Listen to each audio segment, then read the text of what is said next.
Oi pessoal, vamos ler mais uma história que está nessa obra aqui do Heródoto, né? Esses são os nossos 3 volumes.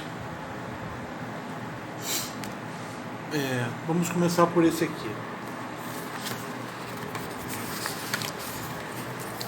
Seguindo com a história do rei da Lídia, Creso. Vocês lembram que anteriormente nós dissemos que ele havia recebido em sua casa Solon, legislador de Atenas. Solon não o reconheceu como o mais feliz dos homens. Solon apontou para o Creso que o fim da vida dos homens deve ser notado para se dizer que aquele homem é o mais feliz, né? Deve-se ver as virtudes e os feitos de um homem por toda a vida dele para dizer se ele foi feliz ou não. Creso não aceitava, porque segundo ele próprio, por ser muito rico, ele tinha que ser o mais feliz, né? Creso mostrou com isso que para ele as riquezas são a coisa mais importante que tem, né? E ele já era feliz por causa disso. Então vamos continuar. Mas depois da partida de Solon, a vingança divina caiu pesadamente sobre Croesus. Em minha opinião, porque ele se julgava o mais venturoso de todos os homens. Solon tinha dito para o Creso que os deuses mudam a vida do homem. Se o homem ele toma as riquezas dele como a coisa mais importante, ele vai se dar mal, porque logo ele vai perder tudo, né? Por isso que se deve ver o final da vida do homem, né? Então Creso era ímpio e os deuses se vingaram. Logo após, ele foi visitado enquanto dormia por um sonho que lhe pressagiou veridicamente os males que atingiriam seu filho. Croesus tinha 2 filhos, um dos quais era incapaz por ser surdo-mudo.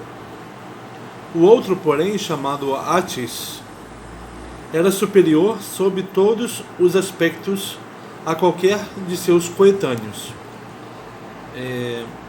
homens da mesma faixa etária, né? O sonho mostrou então a Croesus que Atis seria atingido por uma ponta de ferro. Quando acordou e refletiu sobre o sonho, ele ficou muito inquieto e começou por escolher uma mulher para seu filho. Além disso, embora Atis comandasse habitualmente o exército lídio, Croesus não admitiu sua saída em qualquer missão, ao mesmo tempo que transferia dos aposentos dos homens para seus próprios depósitos os dardos, as lanças e todos os petrechos de guerra desse tipo, para evitar que algum deles pudesse cair dos lugares em que estavam pendurados sobre seu filho. Então os deuses se vingariam de Croesus, mandaram um sonho para ele dizendo que o filho dele, Atis, sofreria um ferimento por uma ponta de ferro. Croesus então retirou seu filho das missões no exército lídio e escolheu uma mulher para ele se casar. Além disso, tirou todas as armas, tudo que pudesse ferir, ele tirou do quarto do filho. Enquanto Croesus estava ocupado com o casamento do filho, chegou a Sardes um homem, Sardes, capital da Lídia, né? Um homem que havia sido vítima de uma fatalidade e cujas mãos não estavam puras. Tratava-se de um frígio de nascimento e de sangue real. Chegando ao palácio de Croesus, ele pediu ao rei que o purificasse segundo os costumes de sua terra. Então Croesus o purificou. A purificação dos lídios é mais ou menos a mesma dos helenos. Após haver cumprido o ritual usual, Croesus perguntou ao frígio de onde ele viera e quem era ele. Quem és tu, amigo? E de que lugar da Frígia chegas para ser meu suplicante? E que homem ou mulher mataste? O homem respondeu o seguinte: sou filho de Górgias, filho de Midas, rei. Então, aquele homem que chegava, filho de Górgias, e Górgias, filho de Midas. Chamo-me Adrastos. Matei meu próprio irmão sem querer, e aqui estou, banido por meu pai e privado de tudo. Croesus respondeu: descendes de gente amiga. Ele é da realeza da Frígia. E estás aqui no meio de amigos, entre os quais nada te faltará, como hóspede em meu palácio. O Croesus está oferecendo hospitalidade para Adrastos. Quanto ao teu infortúnio, será mais proveitoso para ti suportá-lo com a maior despreocupação possível. Vamos ver no mapa.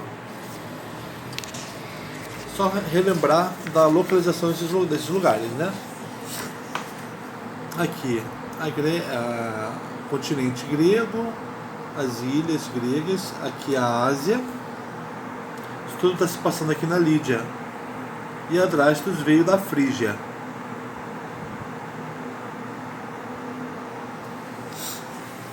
Ali do lado da Lídia. Adrastos matou o próprio irmão e foi pedir ao rei da Lídia para ser purificado. Assim, Adrastos passou a viver no palácio de Croesus. Aproximadamente na mesma ocasião, apareceu no Monte Olympus da Mísia um monstro, um enorme javali. Ele descia daquela montanha para devastar as lavouras dos mísios. Estes saíram muitas vezes para enfrentá-lo, mas nunca lhe fizeram qualquer mal. Ao contrário, sofreram por causa dele. Finalmente, eles mandaram mensageiros a Croesus para dizer o seguinte: um monstro, um enorme javali, apareceu em nossas terras, rei, e destrói nossas lavouras. Apesar de nossos esforços, não fomos capazes de eliminá-lo. Agora suplicamos-te que envies conosco o teu filho, e jovens escolhidos e cães, para podermos livrar nossas terras dele. Homens da Mísia estavam sendo aterrorizados por um javali enorme. Esses homens pediram ajuda para Croesus, pediram para Croesus que enviasse o grande filho dele, Atis, para ajudar. É justamente o Atis que estava destinado a morrer de lança.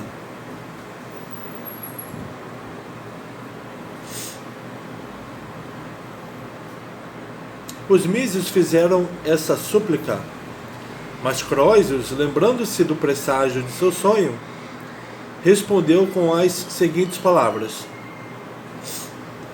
nada mais devereis falar sobre meu filho. Ele acaba de casar, e essa é a sua preocupação agora. Entretanto, enviarei alguns homens escolhidos entre os lídios, e todo o meu séquito de caça, e determinarei aos que vão o maior empenho para ajudar-vos a livrar a região dessa fera.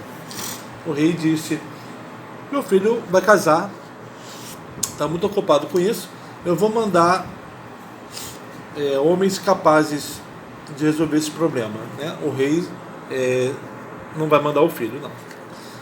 Vamos olhar aqui no mapa. Aqui. Mísia. Aqui fica o Monte Olimpo da Mísia. Nós temos, já ouvimos muito falar, nós conhecemos, né, o Monte Olimpo da Grécia, que tem cerca de 2.300 metros de altitude. O da Mísia é mais alto, tem cerca de 2.500 metros de altitude.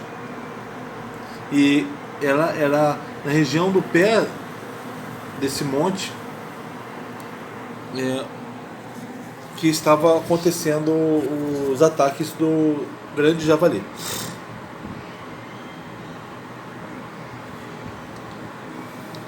Ele respondeu assim: os mísios estavam satisfeitos. Mas apareceu o filho de Croesus, que tinha ouvido o pedido dos mísios. Como seu pai se recusava a enviá-lo com eles, o jovem lhe disse o seguinte: antigamente, meu pai, considerava-se belo e nobre que nós, príncipes, pudéssemos ir constantemente à guerra e à caça, conquistando assim a fama. Era a forma como o homem nobre provava o seu valor.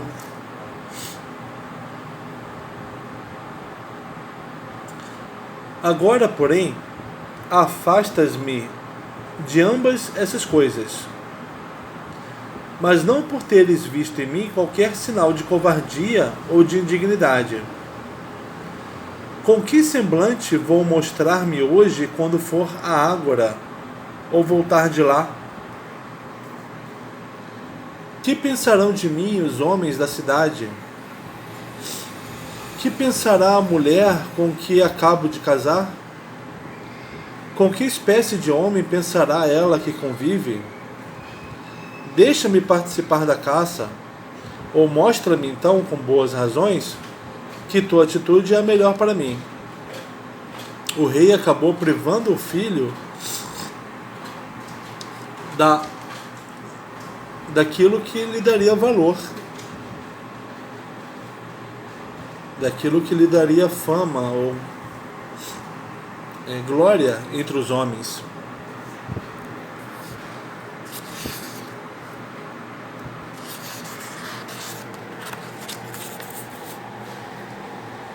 Croesus respondeu com as seguintes palavras: meu filho, ao fazer isso, não vi em ti covardia ou qualquer outro sentimento desagradável, mas a visão de um sonho pairou há muito tempo sobre mim em meu sono, e me disse que tua vida seria curta, pois morrerias vítima de uma ponta de ferro.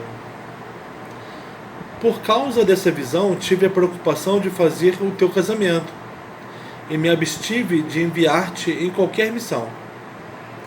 Procuro proteger-te para subtrair-te à morte, se puder, pelo menos durante a minha vida.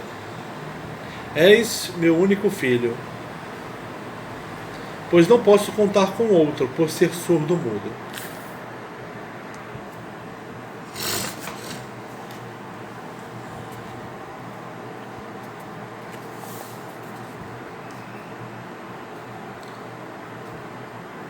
O jovem deu a seguinte resposta: Talvez o Creso tenha pensado mais em si próprio do que no filho, né? Para tomar essa decisão. Mas em si próprio, porque ele não queria perder o filho, óbvio. Mas era muito importante pro homem provar o valor dele, né? O jovem deu a seguinte resposta: ninguém pode censurar-te por proteger-me, meu pai. Já que tiveste esta visão, tenho, porém, o direito de explicar-te um detalhe do sonho que não percebeste e cujo sentido te escapou.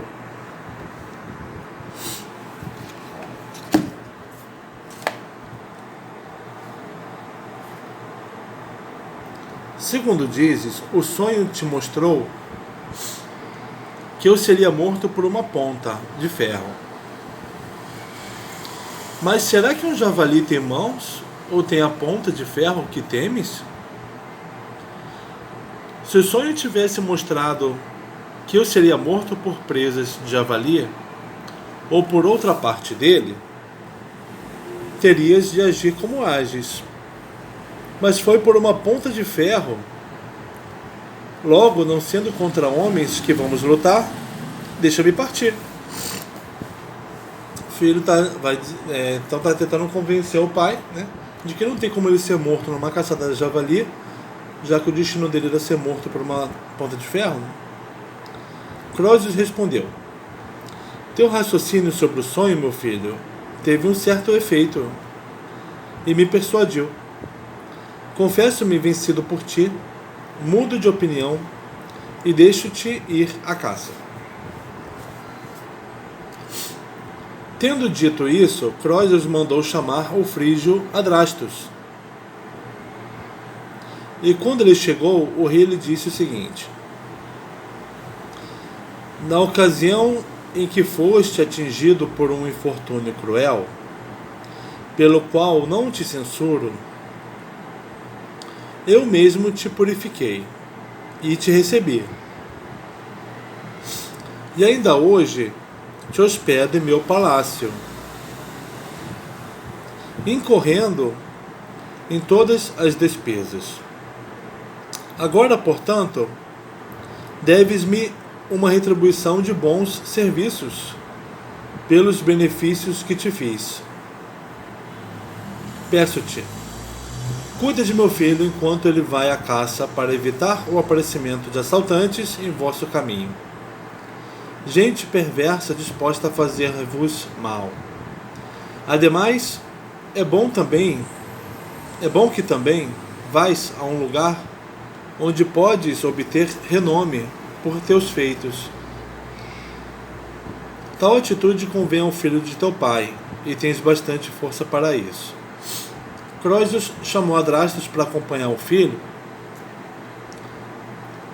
querendo com isso que ele retribuísse a hospitalidade. Retribuir com a proteção de Adrastus. Que Adrastus protegesse o Atis de atacantes, gentes que eles poderiam encontrar na caçada ao javali. Para Crozius, a ameaça que o filho correria só poderia ser de alguém que não tivesse a ver com o evento.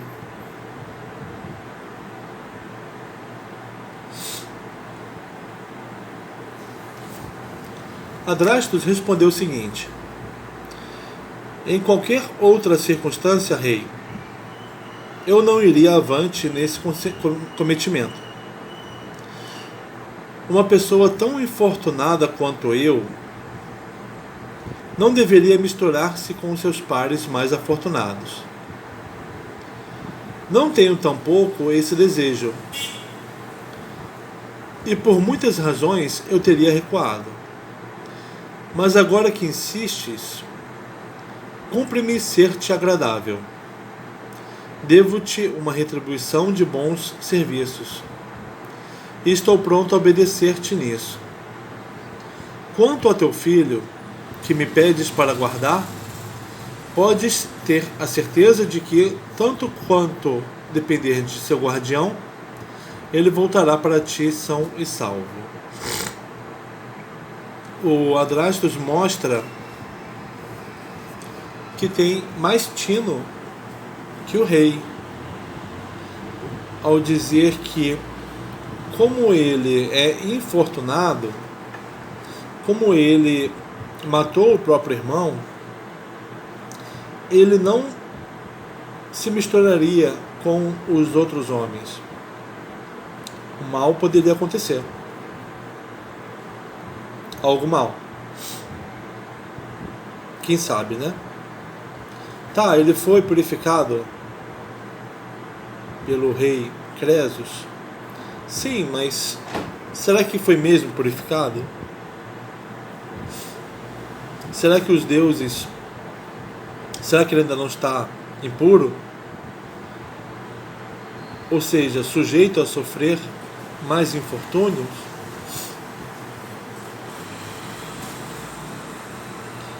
Adrastos diz que vai acompanhar Atis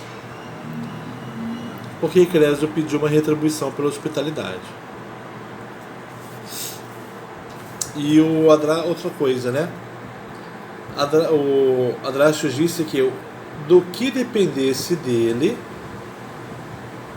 ele protegeria o Atis. Isso é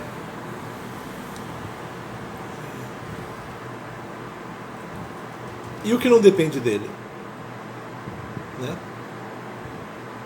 Pode acometer Atis. O Adrastos também está dizendo isso, que o que não depender dele, obviamente, vai cair sobre Atis, né?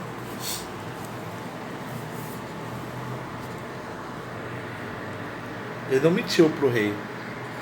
Após a resposta dada por Adrastos a Croesus, eles partiram com um grupo de jovens selecionados e cães. Chegando ao Monte Olympus, todos começaram a caçar a fera. E ao encontrá-la, dispuseram-se em um círculo em sua volta e apontaram suas lanças contra ela. Então o estrangeiro chamado Adrastos, purificado havia pouco tempo de um crime de morte, atirou a sua lança contra o javali, mas errou o alvo e atingiu o filho de Croesus. Atis foi atingido pela lança, e assim o presságio do sonho de seu pai se consumou. Alguém saiu correndo para anunciar o acontecimento a Croesus e imediatamente após a sua chegada a Sardes, descreveu ao rei a caçada e o destino de seu filho. Repara o que Heródoto coloca. Adrastos, purificado havia pouco tempo de um crime de morte. Não era seguro ele ali. E Adrastos sabia disso. Mas ele foi em obediência. Ele foi porque o rei cobrou isso dele. O rei não deveria ter cobrado retribuição dele. Porque a impureza é como se fosse uma doença da alma. Leva tempo, não basta um ritual, leva tempo para se recuperar da impureza. Croesus, transtornado com a morte do filho, soluçou ainda mais alto porque o assassino fora o homem purificado por ele mesmo de um crime de morte. Foi um crime feito pelo próprio Croesus. Aniquilado por sua desventura, talvez um crime do Croesus e não de Atis, porque Atis estava impuro. Ele respondia por tudo o que poderia acontecer a partir do que ele fizesse. E ele disse isso para o rei, dizendo: o que depender de mim, eu vou proteger Atis. Só que tem muita coisa que não depende de mim. Eu estando nesse estado de impureza. Aniquilado por sua desventura, ele invocou em altos brados Zeus Purificador, pedindo-lhe para ver o mal que lhe fez o seu hóspede. Croesus invocou também o deus da lareira e o deus da amizade. O primeiro, Zeus Purificador, Zeus da lareira, Zeus da amizade. São 3 Zeus. O primeiro, o Zeus Purificador, para que ele ficasse sabendo do mal que lhe fizera o seu hóspede. O segundo, o Zeus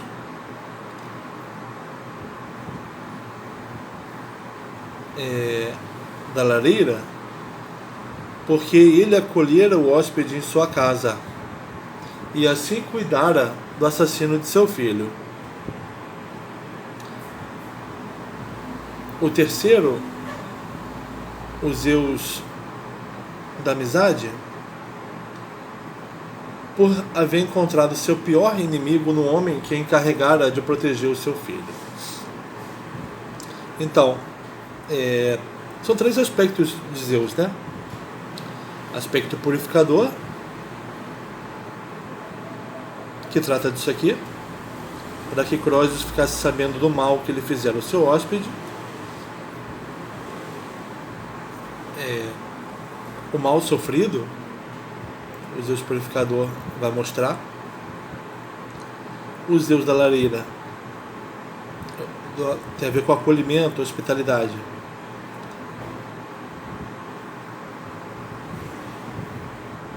E o Zeus da amizade, porque aquele que matou o filho dele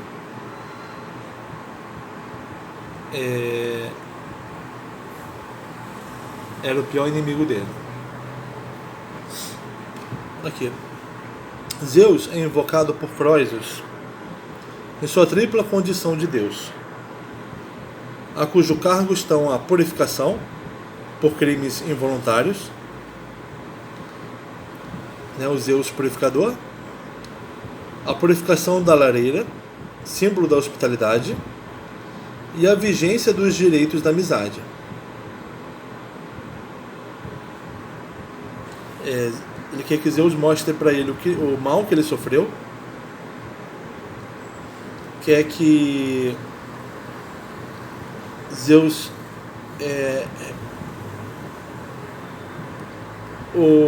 observe uma quebra da hospitalidade que ele sofreu, que ele deu e não foi correspondido, e o Zeus da amizade, porque aquele que matou o filho dele traiu a amizade dele. Os 3 atributos de um só Deus. Zeus, na tradição mais antiga, desdobraram-se na época de Heródotos em 3 deuses com atributos diferentes. Ocorrência frequente na mitologia grega. Então, houve um desdobramento de Zeus em 3 deuses com atributos diferentes. Mas são 3 condições de Zeus. Pouco depois, chegaram os lídios trazendo o cadáver. O Croesus, pela história anterior, ele era ímpio. Ele não reconhecia que os deuses governam a vida dos homens. Ele acreditava que a vida dele ele mesmo governava, por ser muito rico. E nessa história, ele se descuidou, porque ele acreditava que poderia fazer um ritual de purificação que estaria tudo bem. Expondo, portanto, o Atis, né, aquele que tinha matado o próprio irmão e foi purificado, expôs esse homem a fazer involuntariamente algo mal, causar a morte de alguém. Então, a morte do filho de Creso deve-se ainda de novo à impiedade dele, do Creso, que não considerou que uma purificação exige um resguardo daquele que foi purificado e não a exposição daquele que foi purificado. Pouco depois chegaram os lídios trazendo o cadáver, seguidos pelo assassino. O assassino, se pôs de pé diante do cadáver e estendeu as mãos em direção a Croesus, entregando-se ao rei e instando-o a enforcá-lo sobre o corpo do jovem. Recordando sua primeira desventura, ele dizia que aquele infortúnio vinha juntar-se o aniquilamento do homem que o purificara. Croesus, então o Atis, disse que ao primeiro infortúnio que ele sofreu, agora se juntava o infortúnio que ele causava a Creso, ao homem que o purificava. Atis era consciente do mal que ocorreu com ele e que aquele mal havia aumentado. Croesus, ouvindo essas palavras, apiedou-se de Adrastos, apesar de o luto de sua casa ser imenso. Ele disse: já tenho de ti tudo o que é de justiça, pois tu mesmo te condenas à morte. Mas não és tu a causa desses males, a não ser como seu autor involuntário. Aí o Creso está mostrando. Isso é obra de algum Deus, daquele que me disse antes o que iria acontecer. Não é obra de um Deus, é obra do próprio Creso. O Creso não está com consciência ainda. Então Cresus sepultou dignamente seu próprio filho. Mas quando o mausoléu deixou de ser perturbado pela presença dos homens, Adrastos, filho de Górgias, filho de Midas, assassino de seu próprio irmão e do homem que o purificara, matou-se ao lado da sepultura, pois se considerava o mais malfadado dos homens entre todos os seus conhecidos. Ele se matou. Ele sabia que era infeliz.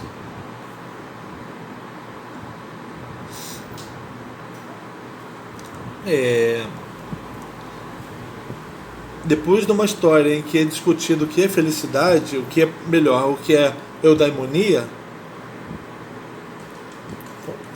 com Cresus, em que Cresus não sabe o que é eudaimonia, agora o Cresus vive a própria desventura, o malfado, o mau destino,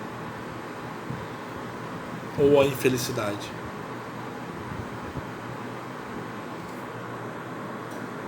Vamos saber um pouco mais sobre purificação usando esse livro do Walter Burkert, Greek Religion. Aqui, ó, página 75. Purification. Function and methods.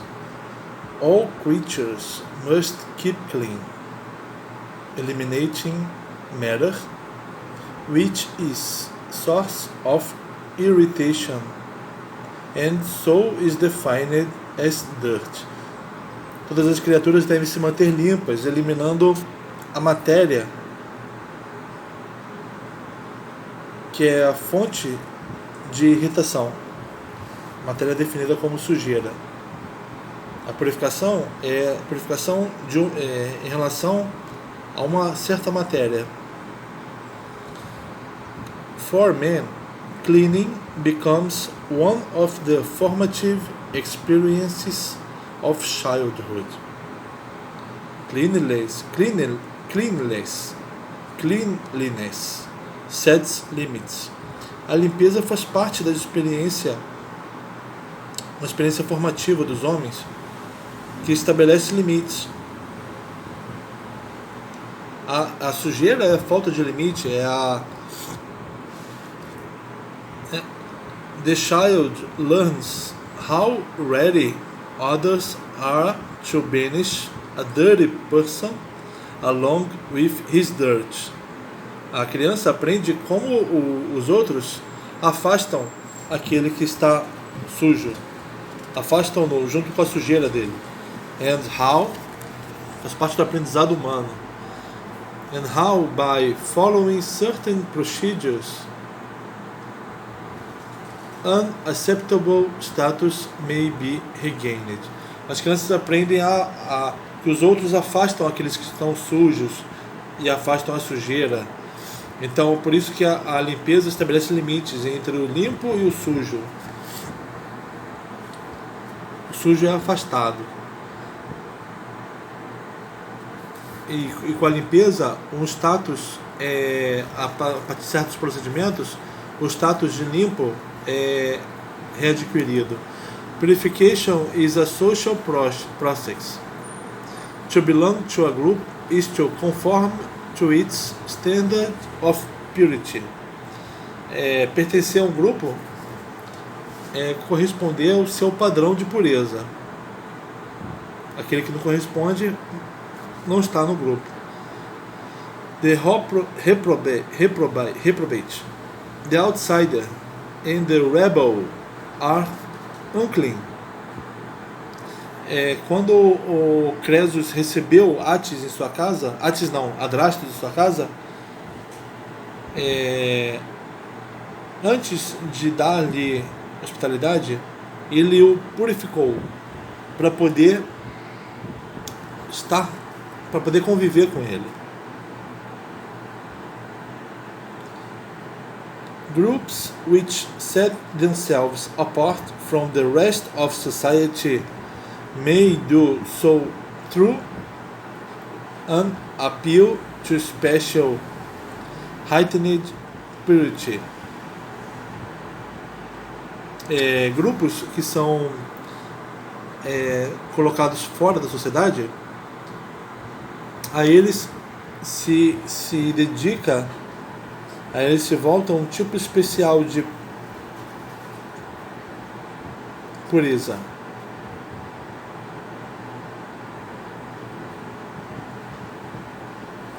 Eles só vão poder entrar na sociedade depois de um tipo especial de pureza, ou purificação.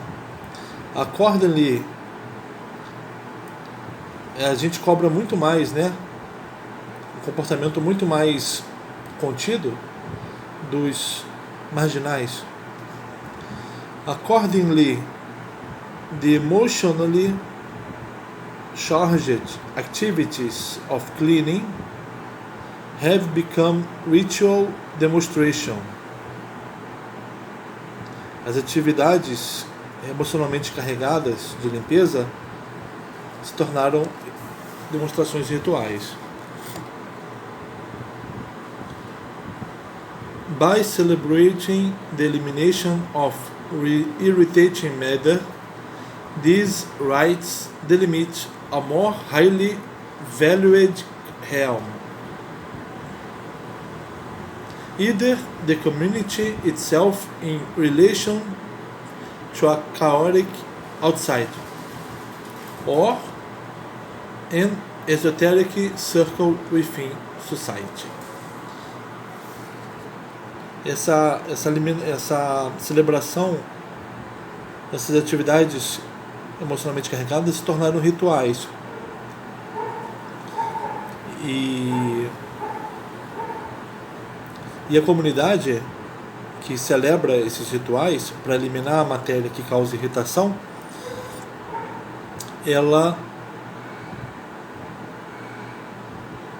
estabelece uma diferença, uma separação entre ela e o exterior caótico. Ela se torna um reino de alto valor. O reino da pureza, a comunidade como reino da pureza se torna um alto valor. É afastada do exterior caótico. They mediate access to this realm and so to a higher status.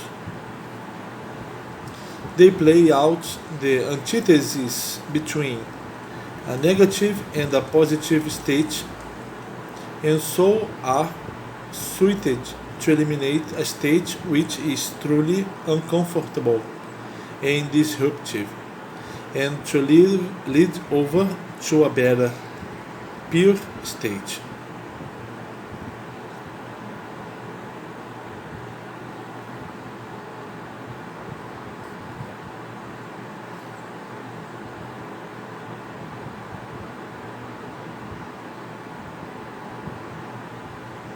Purification rituals are, therefore, involved in all intercourse with the sacred and in all forms of initiation.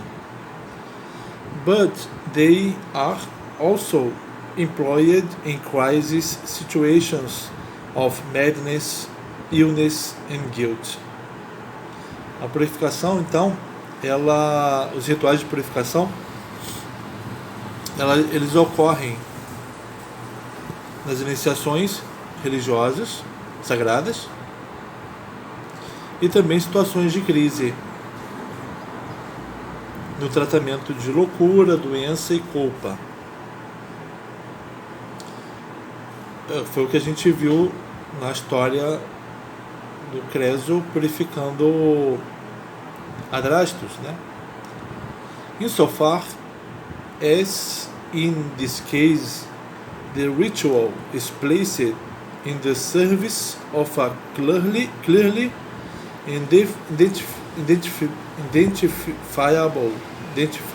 identifiable end.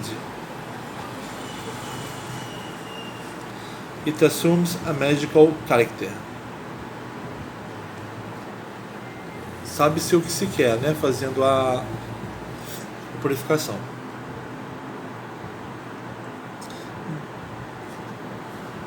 Vamos ler mais um pouquinho?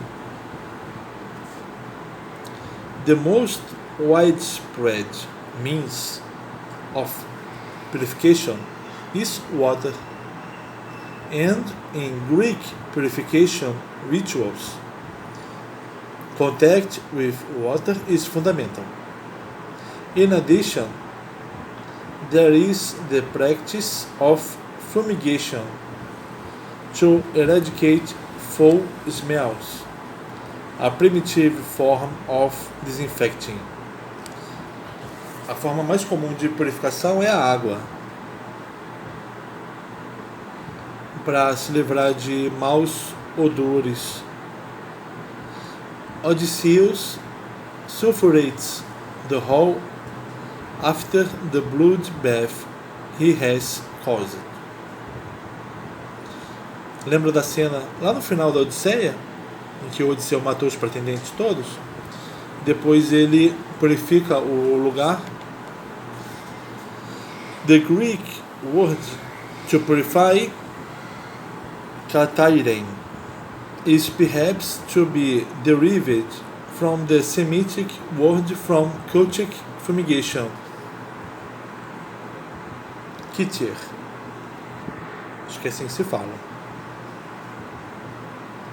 A palavra kaiteren, grega, talvez venha da palavra semítica, kitir. Since, moreover, fire consumes and destroys everything, including things unpleasant and disgusting, one can say, fire purifies everything.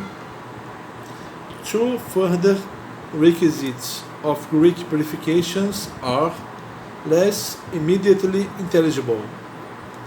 The winnowing fan and sea onions. Tem a purificação por fogo, tem a purificação por uma espécie de ventilador e tem uma purificação por cebolas marinhas. Vamos ver isso. The winnowing fan purifies the corn, and the swinging movement of the basket allows the chaff to be blown away by the wind. É a separação da casca, né, e do milho.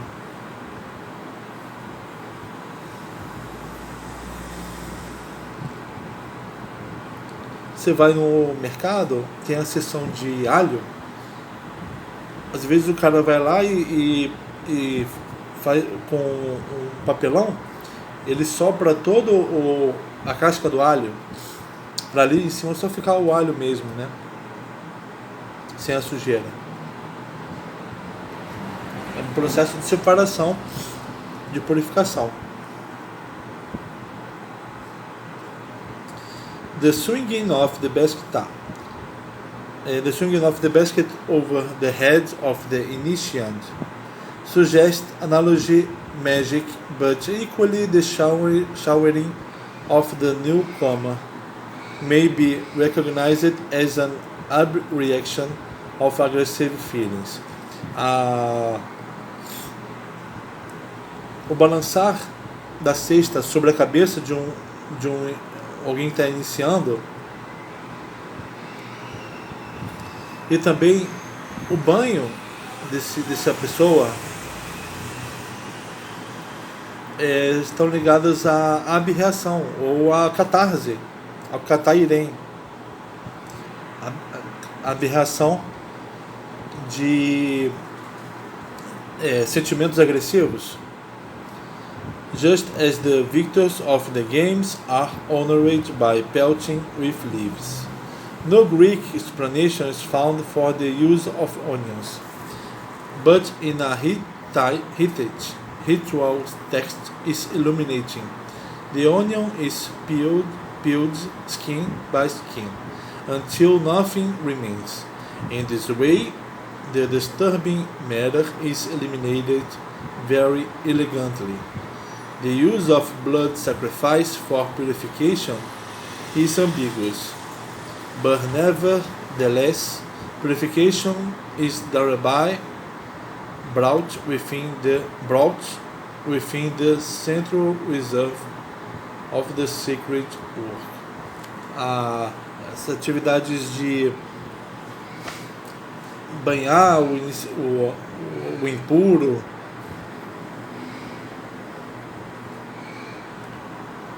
tem o sentido de livrá-lo dos sentimentos agressivos.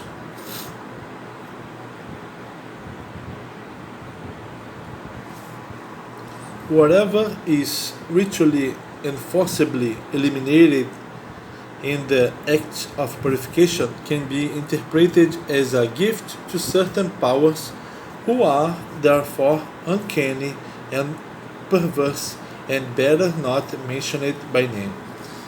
Tudo que é eliminado no ato da purificação pode ser interpretado como um dom, uma doação para certos poderes perversos que não são mencionados. For you the dirty water for whom it is necessary and for whom it is right. Para você, a água suja.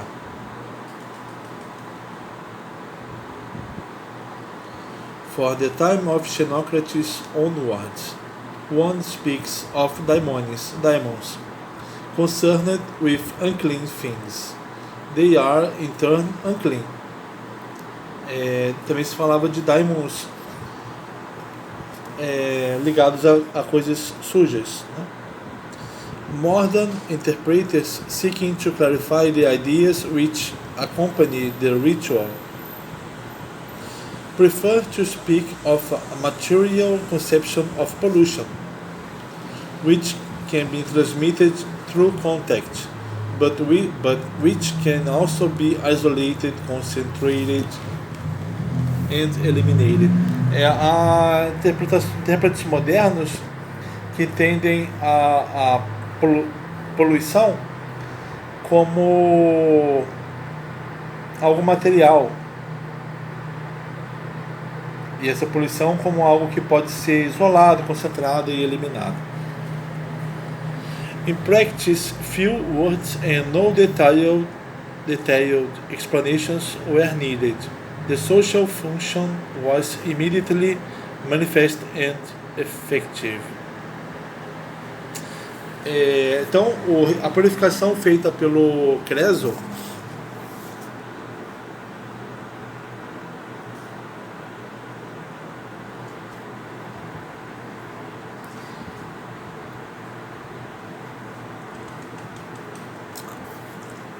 talvez não tenha sido completa, né?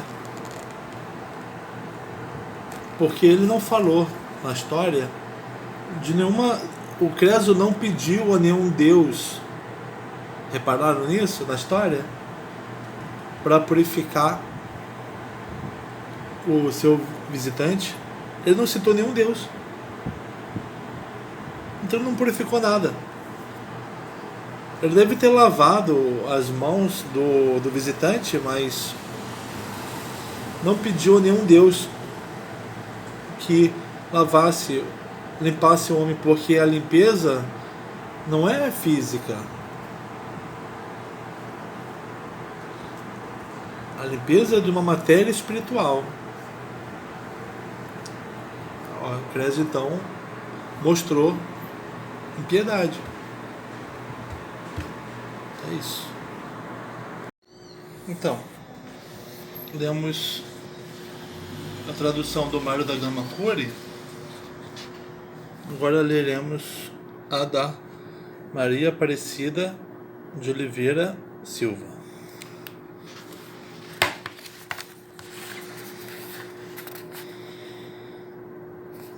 E depois de Solon ter partido, Creso recebeu do Deus a grande vingança. O termo utilizado por Heródoto é nêmesis, que nós traduzimos por vingança. Nosso autor nos mostra que o Deus puniu Creso por sua soberba. Entre os helenos há uma deusa homônima, Nêmesis, que é a personificação dessa vingança divina e apresenta-se como deusa do pudor e da justiça distributiva, encarregada de castigar o orgulho ou o excesso de felicidade.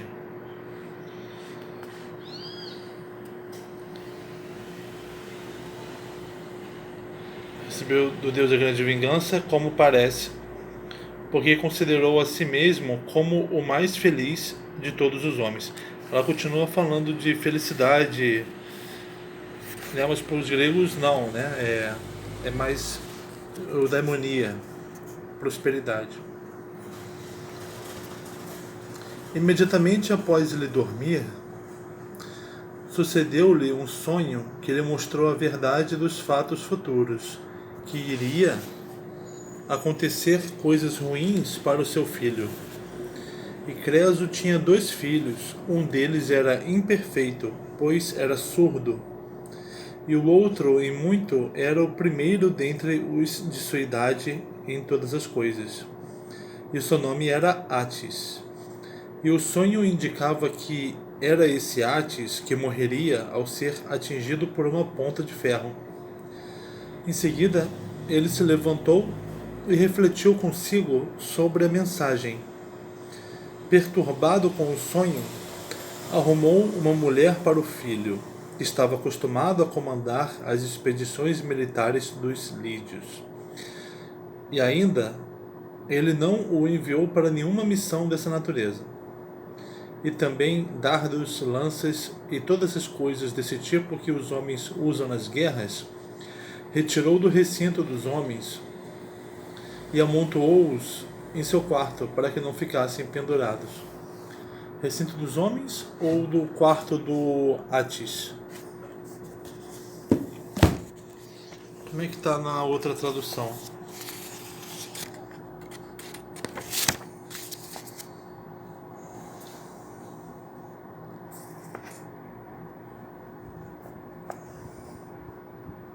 Ah, sim, aposento dos homens.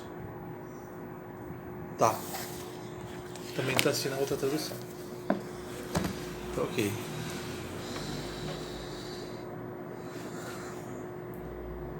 Para que não ficassem pendurados e caíssem sobre o seu filho. E quando estava ocupado com o casamento do filho, um homem que era de origem frígia e descendente de família real, chega em Sardes com um infortúnio e as mãos impuras. Esse, ao chegar ao palácio de Creso, pediu-lhe que obtivesse a purificação. O termo em heleno para purificação é catarsis, palavra que tem implicações médicas e religiosas, e representa a purificação da alma, tornando-a harmoniosa ou transformando o corpo doente em são, como as práticas médicas de purgação corporal que víamos até o início do século XX. Como Platão afirma em seu diálogo sofista, a catarsis é a remoção do mal da alma. O rei, como um escolhido de Zeus, tem o poder de purificar um homem. Por essa razão, Adrasto pede a Creso que o purifique. Em geral, o ritual de purificação helena era realizado com água, ou com fogo, ou com fumigação.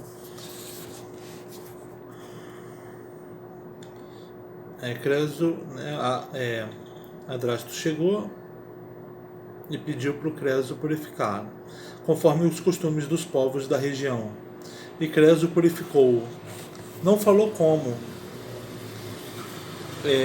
Não falou que ele pediu a Zeus que o purificasse, né? Então aí eu acho que então isso não vai funcionar. Essa purificação não vai funcionar. Os lídios e os helenos têm um ritual de purificação quase igual. Depois de Creso ter realizado a purificação, segundo os costumes estabelecidos, informou-se sobre de onde ele vinha e quem era, perguntando o seguinte: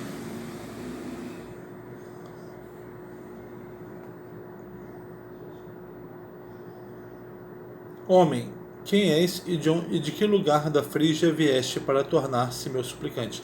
Repara que o homem chegou, pediu purificação, o rei fez o ritual. Só depois é que o rei vai perguntar de onde ele é e quem ele é. Porque a purificação é trazer de volta para a comunidade aquele que foi afastado da comunidade, né? Esse homem tinha sido afastado da própria comunidade dele, e num novo lugar, para que ele pudesse ser recebido pela comunidade, ele teve que ser purificado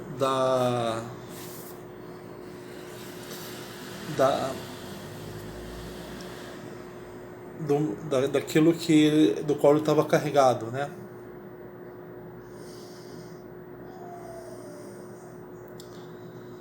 Qual homem ou mulher assassinaste? E ele respondeu: Ó rei, sou filho de Górdio.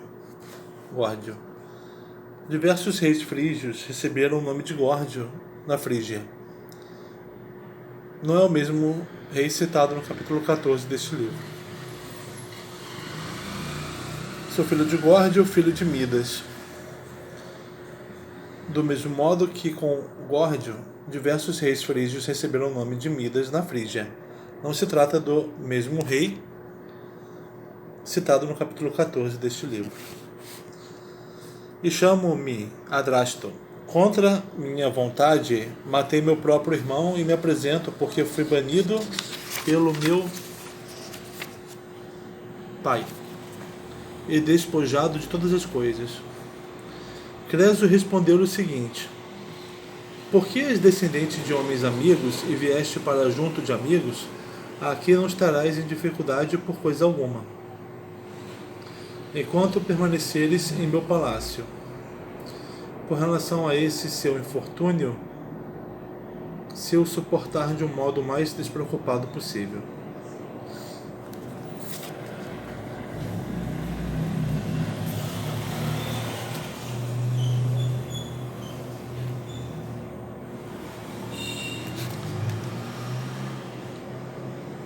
Ganharás ao máximo. E ele passou a viver no palácio de Creso. Nessa mesma época, havia no Monte Olimpo, da Mísia, um javali que era uma criatura enorme. O Monte Olimpo era o lugar em que se estabeleceu a morada dos deuses, onde Zeus era o Senhor Supremo. Mas não era o Monte Olimpo grego, era o Monte Olimpo da Mísia, outro Monte Olimpo. Essa tradução aqui perdeu isso. Mísia, região da Ásia Menor, localizada na Anatólia, entre Bitínia e Frígia. Havia 5 montes com o nome de Olimpo. Na Mísia, na Cilícia, na Élide, na Arcádia e o mais famoso deles entre a Macedônia e a Tessália, considerada a morada dos deuses ou lar de Zeus. Um javali que era uma criatura enorme, e depois de ter descido dessa montanha, devastava os campos dos mísios. Muitas vezes, quando eles saíam para atacá-lo, não lhe fazia mal nenhum, mas sofriam por causa dele. Por fim, os mensageiros dos mísios foram à corte de Creso e disseram o seguinte: ó rei, um javali, uma criatura gigantesca que devasta os nossos campos, apareceu em nossa região. Embora tenhamos nos empenhado, não fomos capazes de capturá-lo. Agora imploramos a ti que envie conosco seu filho, jovens de elite e cães, para que o retiremos de nossa região.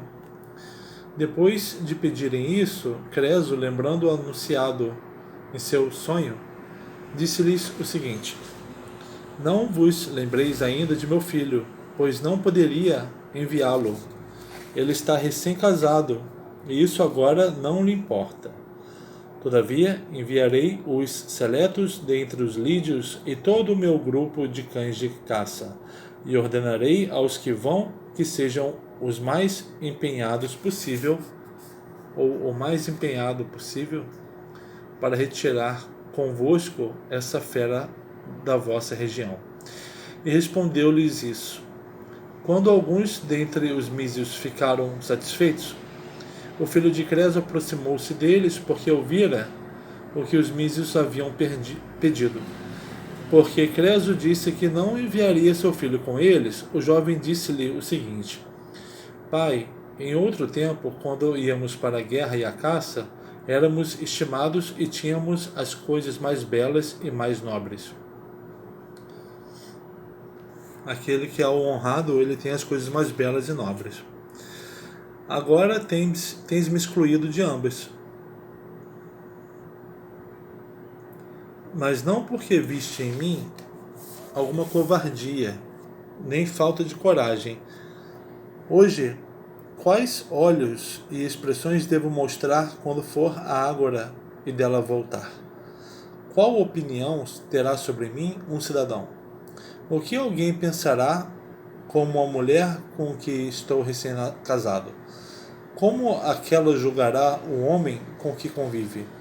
Tu, ou deixa-me ir à caça da fera, ou convença-me por meio da palavra, porque é melhor que eu faça isso.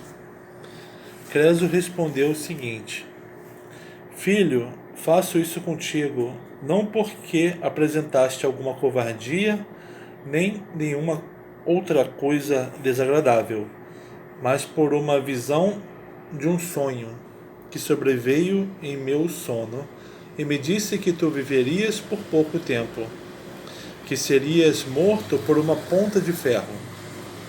Em virtude dessa visão, apressei esse teu casamento e não o enviei para os sucessivos eventos, tendo-o em minha vigilância, se de algum modo, enquanto eu viver, poder mantê-lo vivo.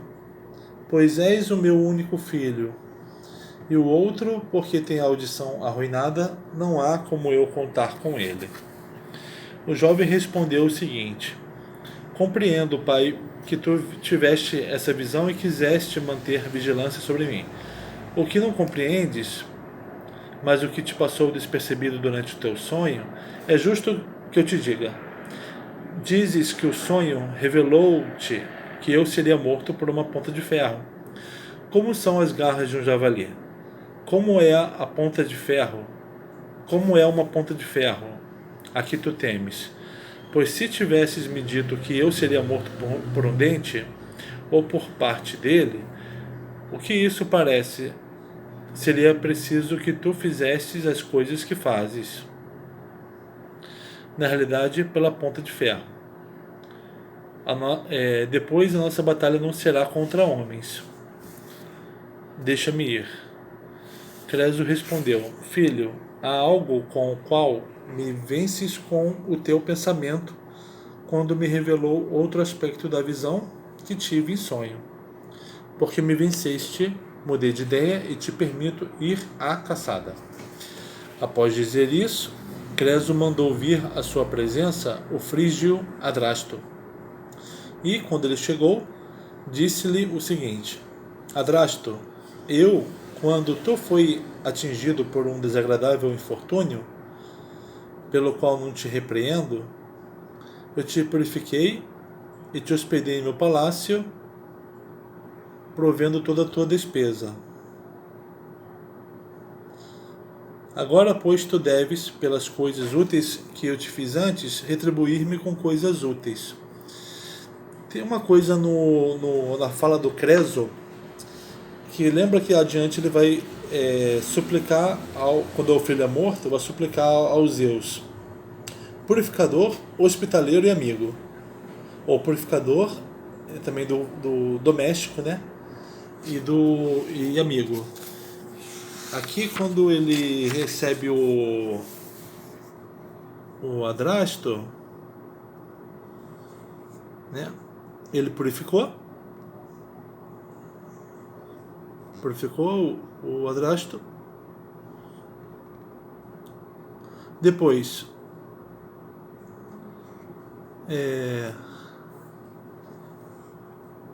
perguntou quem era ele, recebendo então em casa e de onde ele veio, né?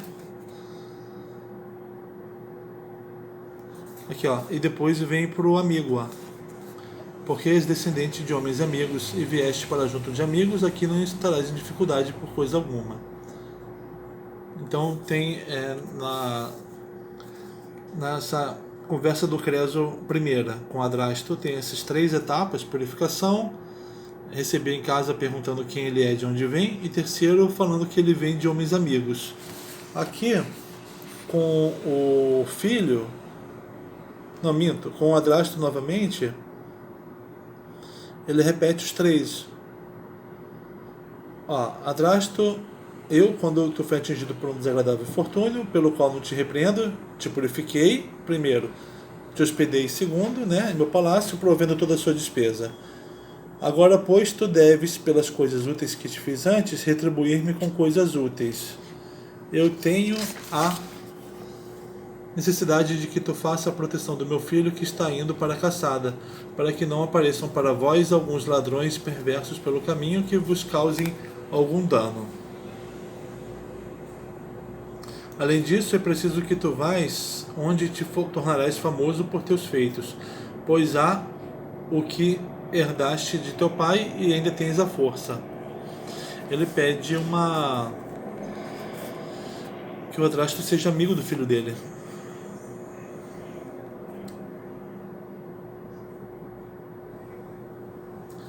Adrasto respondeu: ó rei, de outro modo eu mesmo não iria para esta missão. pois meu infortúnio não te seria útil. Uma casa real é para companheiros que têm bom êxito frequentar. Nem quero estar ao lado deles.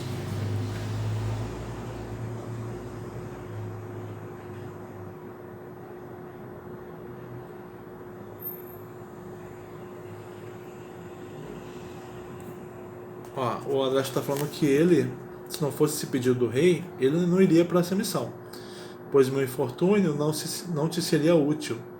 Uma casa real é para companheiros que têm bom êxito frequentar. Nem quero estar ao lado deles. Homens que... Homens afortunados, né? Ele está falando que ele é desafortunado. Por muitas razões, eu mesmo teria me mantido longe. Na verdade, porque tu me apressas e que devo te agradar, pois te devo retribuição pelas coisas úteis, estou pronto para fazer isso. E teu filho, que me ordenas proteger, sob minha proteção, aguarda que ele retornará são e salvo. O Creso entendia que o Adrasto passou pelas 3 etapas, né? A purificação, para poder haver a segunda etapa, que é entrar em casa e então falar de amizade. Só que o Adrasto está dizendo que ele é desafortunado. Não convém a ele se envolver ainda com pessoas afortunadas. Senão ele vai levar o infortúnio para os outros. Depois de ele ter respondido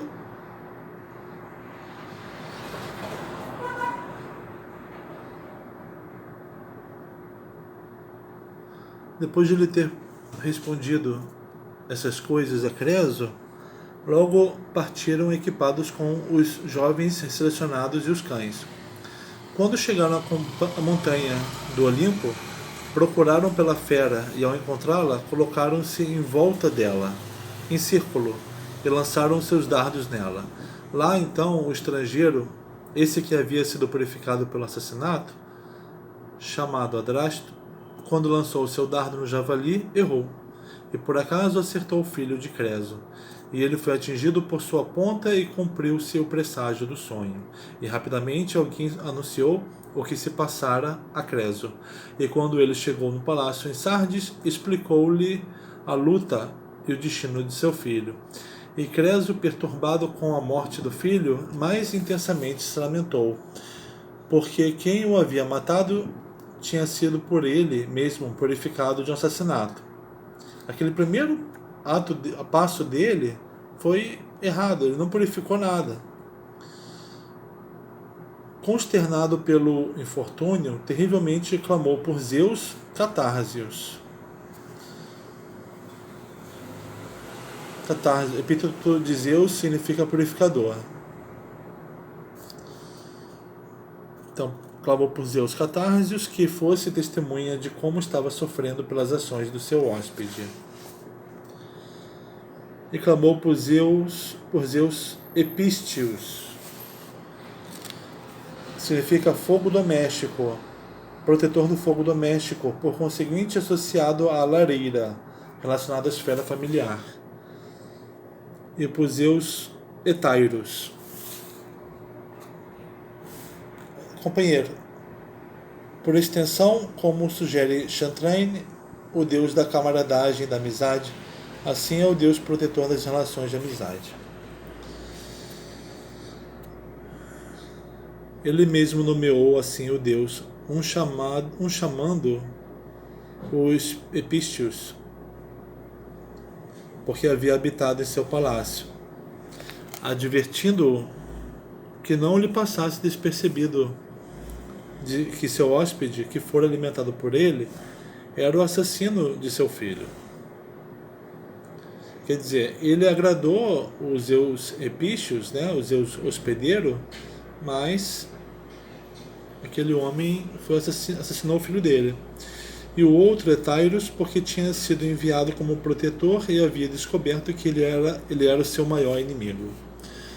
Depois disso, os lídios apresentaram-se trazendo o cadáver, e atrás deles seguia o assassino.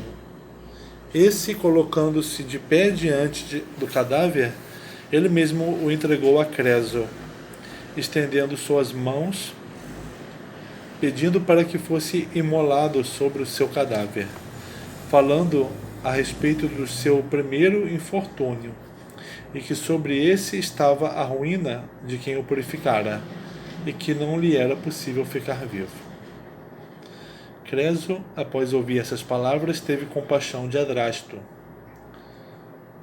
Embora havendo tamanho mal em sua casa, disse-lhe: Hóspede, tenho de ti toda a justiça, uma vez que tu mesmo te condenas à morte.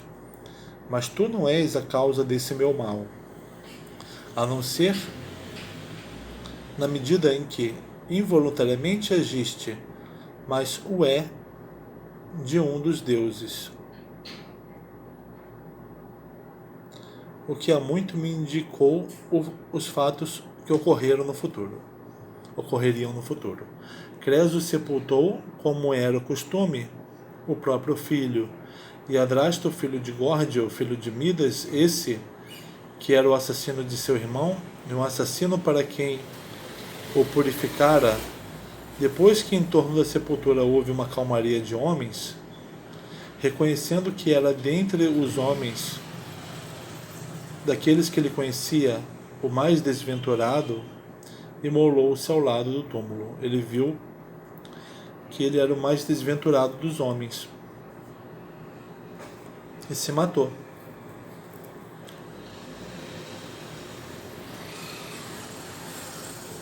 Uma história sobre desventura. Agora do Robin Waterfield.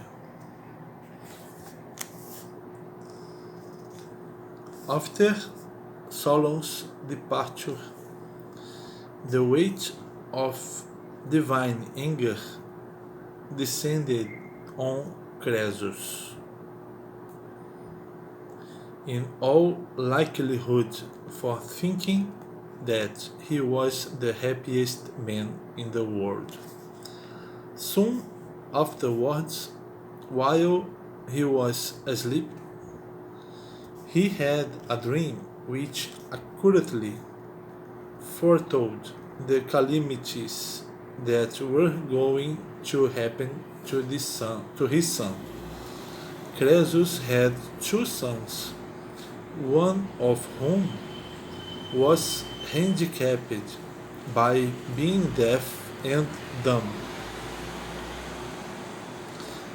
Tolo, né? Na tradução anterior era só surdo, né? Aqui é tolo. While the other, whose name was Attis, was easily the most outstanding young man of his generation in all respects. The dream was about Attis, and its message was that he would die from a wound caused by an iron spearhead. When Croesus woke up, he reflected on the dream, and it made him afraid.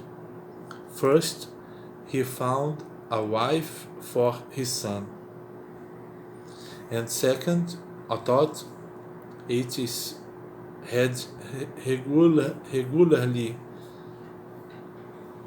commanded the legion's army. Croesus stopped sending him anywhere on that kind of business.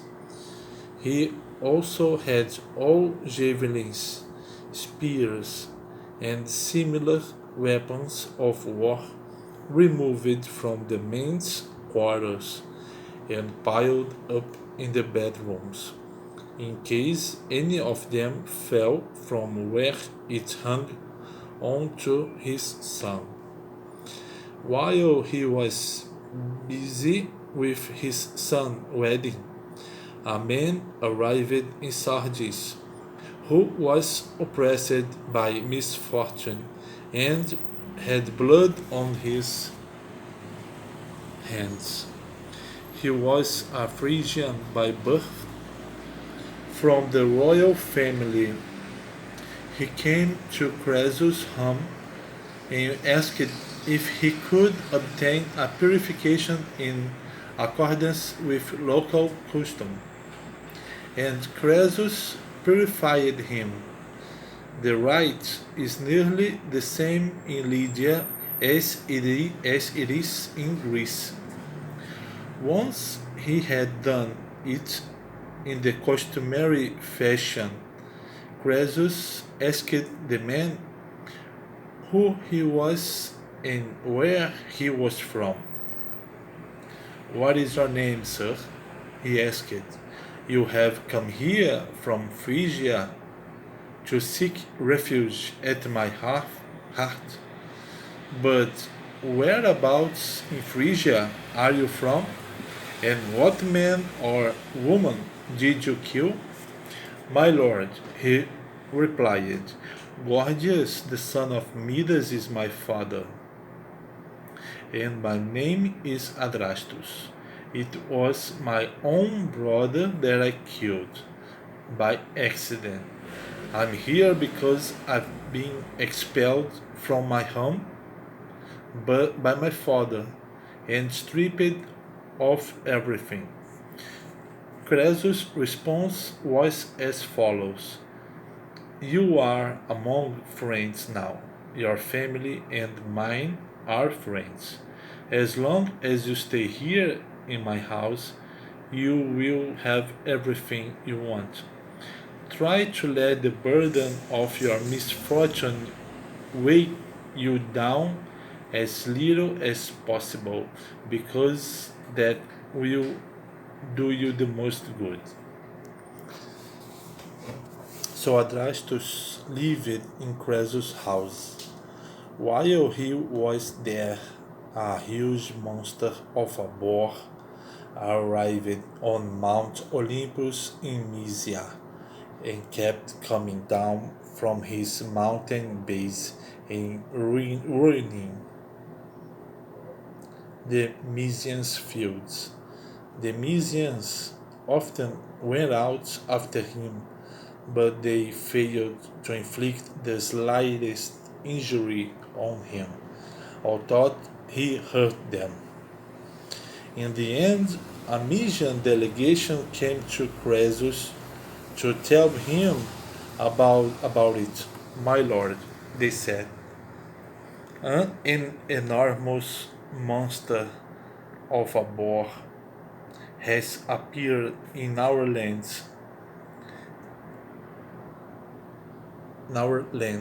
and is wreaking havoc on our farmlands. All our attempts to get him have failed. So please, could you send us your son with some of your elite young fighting men, and dogs too, so that we can drive the beast from our land?" Faced with this request, Croesus remembered his dream and replied as follows: "No, I won't let my son go to you, so you had better forget about him. He was only just got married and he's busy with that.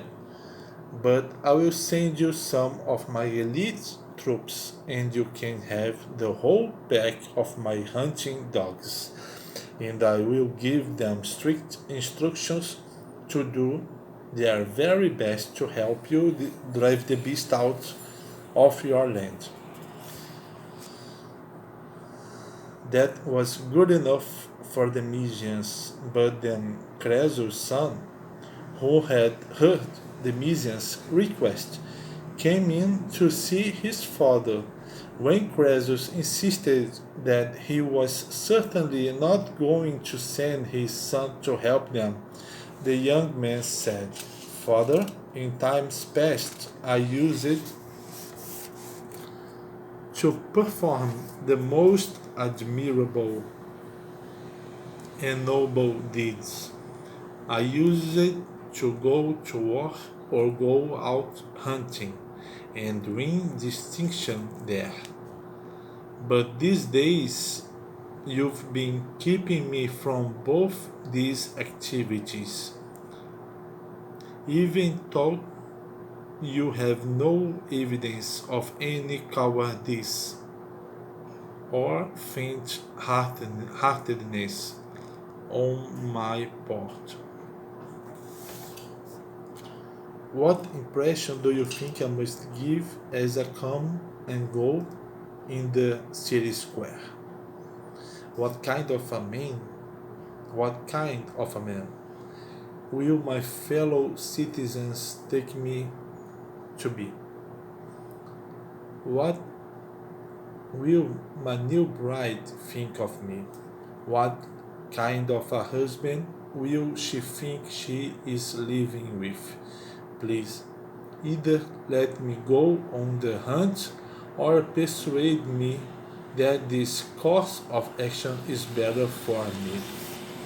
Son, Croesus answered, I'm certainly not doing this because I've noticed a cowardly streak in you, or any other defect for that matter.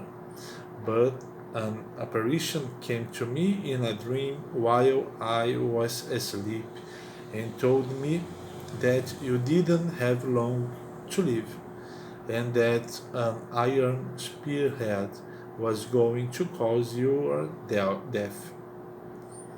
It was because of this apparition that I was anxious for your wedding to take place, and that is also why I am refusing to send you on this mission.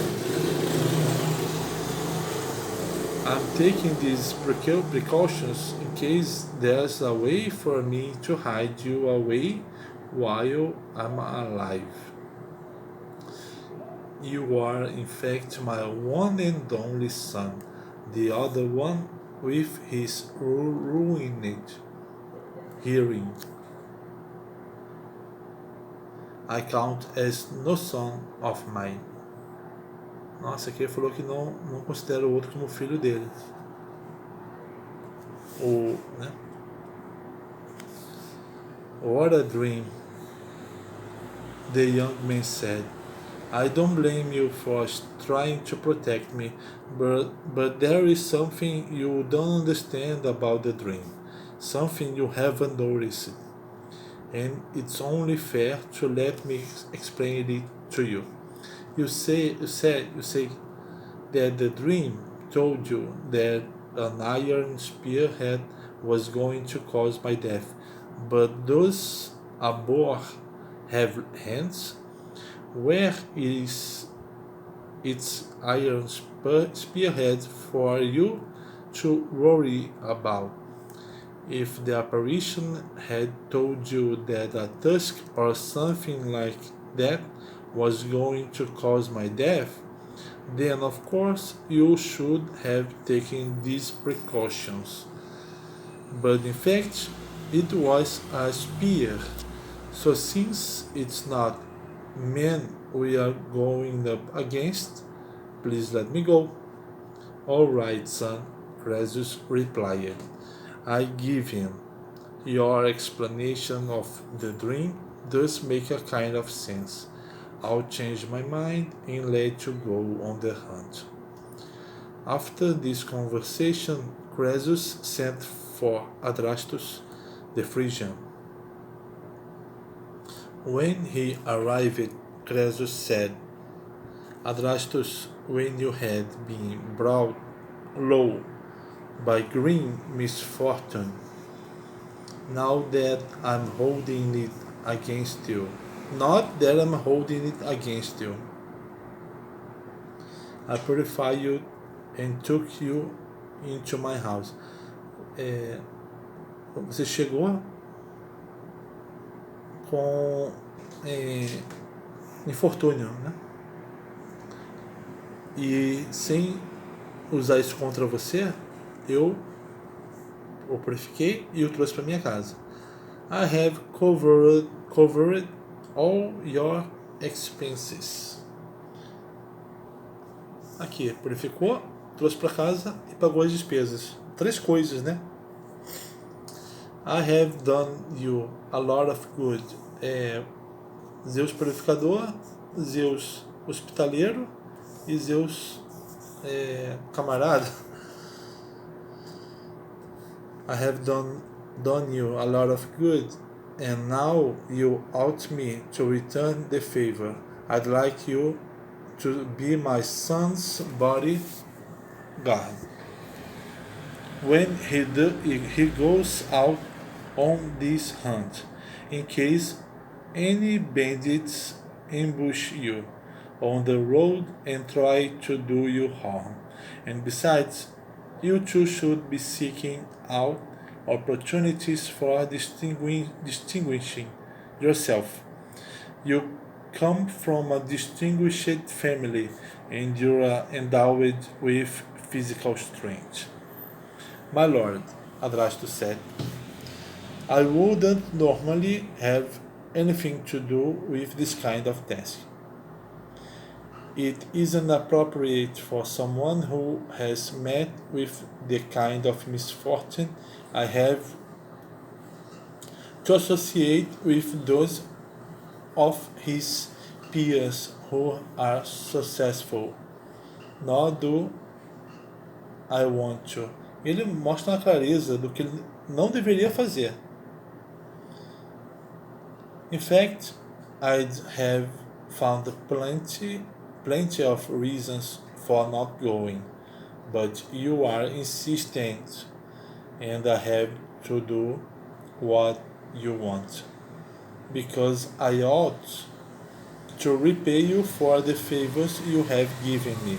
I'm ready to do it then, and you can expect your son, whom you are putting into my care, to return home unarmed.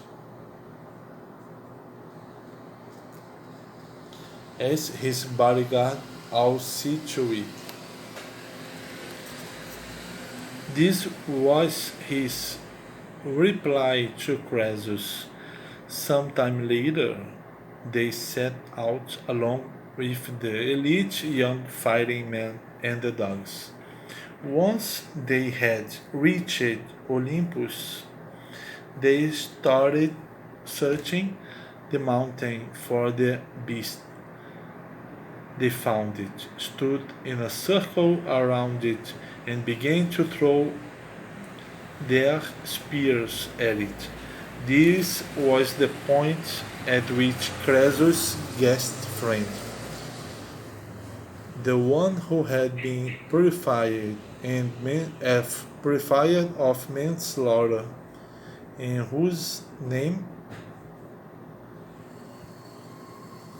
was Adrastus, threw his spear at the boar, missed it, and hit Croesus' son. Since it was a spear that hit him, he fulfilled the prophecy of the dream. A runner set out to let Croesus know what had happened. And when he reached Sardis, he told him about the encounter with the boar and his son's death. Croesus was devastated at his son's death, and was all the more aggrieved because he himself had purified the killer of manslaughter. He was so terribly upset that he called on Zeus as the god responsible for purification to witness what his guest friend had done to him.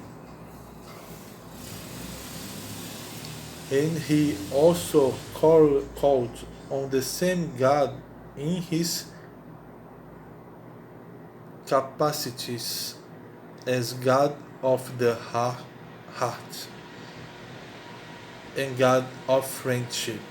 As God of the heart, because he had taken the visitor into his home without realizing that he was feeding his son's killer, and as a God of friendship, because he sent as a bodyguard for his son the man who turned out to be his worst enemy. Mas ele pediu a Zeus para fazer essa purificação? Porque agora ele está dizendo, chamando Zeus da purificação e da casa, da hospitalidade e da amizade, para falar: olha, o homem que eu purifiquei e a quem eu recebi e a quem eu alimentei, ele matou meu filho, ou seja, ele não foi amigo do meu filho, não retribuiu pela minha hospitalidade e não estava purificado nada. Ele tinha pedido a Zeus pela purificação. Later,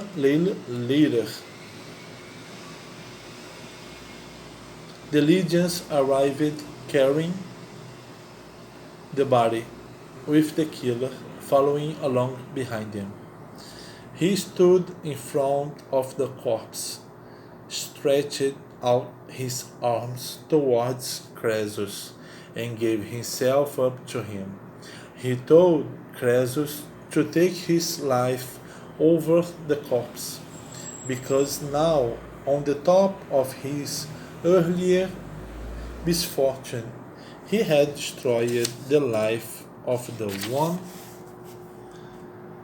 who had purified him, and there was no point in his going on living.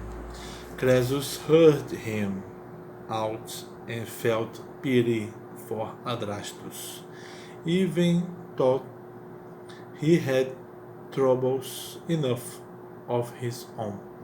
My friend, he said, your declaration that you deserve death is all the compensation I want from you. You are not to blame for the terrible thing that was happening to me. Quer dizer, ele falou que só esperava que o Adrastus dissesse que ele merece a morte. Quer dizer, que o Adrastus precisava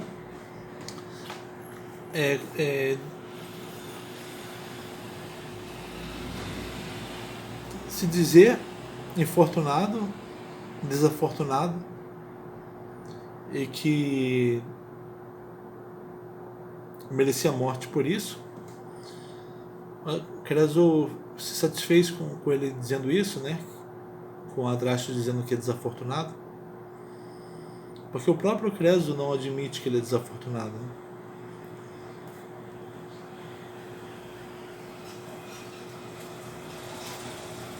You are not to blame for the terrible thing that had happened to me. You were just an unwitting instrument.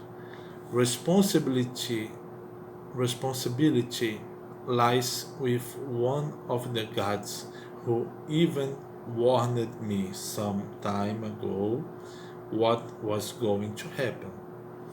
So Croesus gave his son a proper burial, but Adrastus, the son of Gorgias and grandson of Midas, who had killed his own brother and now his purifier as well, waited until it was quiet around the tomb, and then, realizing that there was no one in his experience who bore a heavier burden of misfortune than himself, he took his own life at the graveside.